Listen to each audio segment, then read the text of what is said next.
एक समय की बात है। एक शहर में वीर नाम का आदमी अपने बेटे राजू के साथ रहता था। वीर सब्जियां उगाकर बाजार में बेचता था और उसी से उनकी रोजी रोटी चलती थी। जैसे जैसे दिन बीतते गए, वीर की सेहत बिगड़ती गई। राजू ही पूरी कोशिश कर रहा था, पर वो अपने पिता का सही ख्याल नहीं रख पाया।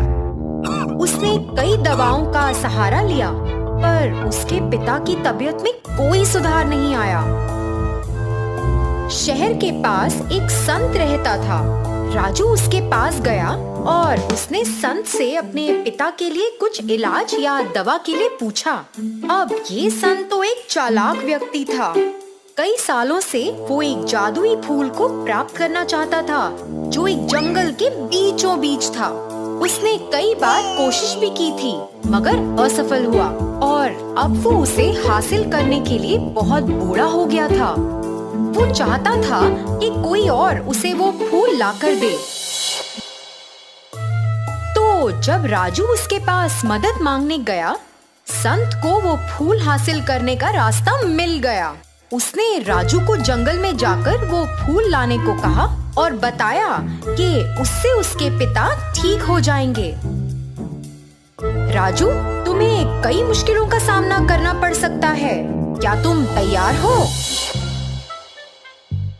जी, मैं अपने पिताजी की अच्छी सेहत के लिए कुछ भी करने को तैयार हूँ। ये चिड़िया तुम साथ लेकर जाओ। ये तुम्हें जादुई फूल की सही दिशा दिखाने में तुम्हारी मदद करेगी।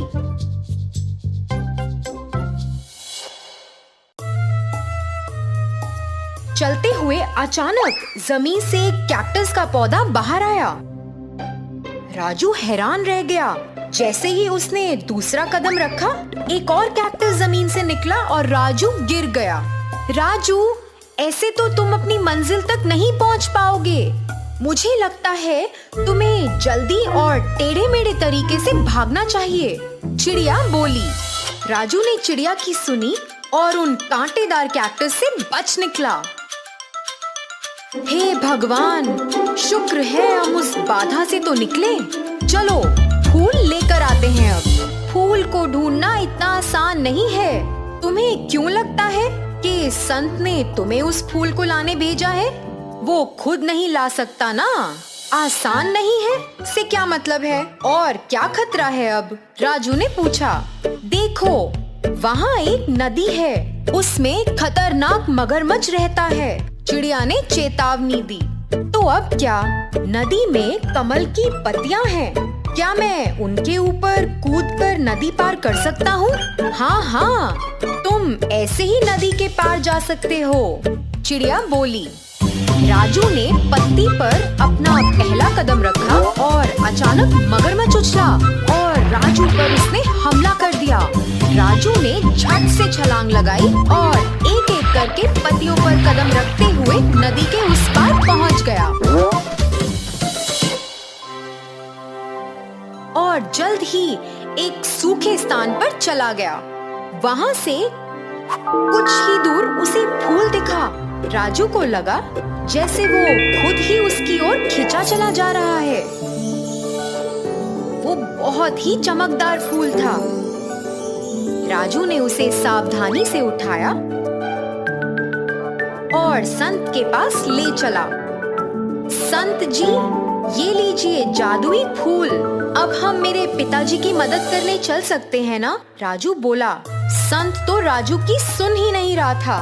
वो तो फूल को देखते हुए इतना खो गया था और फिर चिड़िया ने संत के सामने आकर उसे जगाया। जाओ, यहाँ से चले जाओ, ये फूल मेरा है, संत बोला। संत की ये बात सुनकर राजू चौंक गया। उसे कुछ समझ नहीं आ रहा था।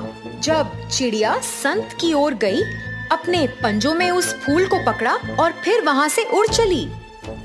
अरे राजू, आओ मेरे पीछे। ये बूढ़ा संत तो पीछा नहीं कर पाएगा। जल्दी आओ, तुम्हारे पिताजी को ठीक करते हैं। आखिर चिड़िया की मदद से वो दोनों राजू के घर पहुंच गए थे। उन्होंने उस फूल को वीर के शरीर पर हिलाया और जादुई चमक उनके शरीर पर गिरी।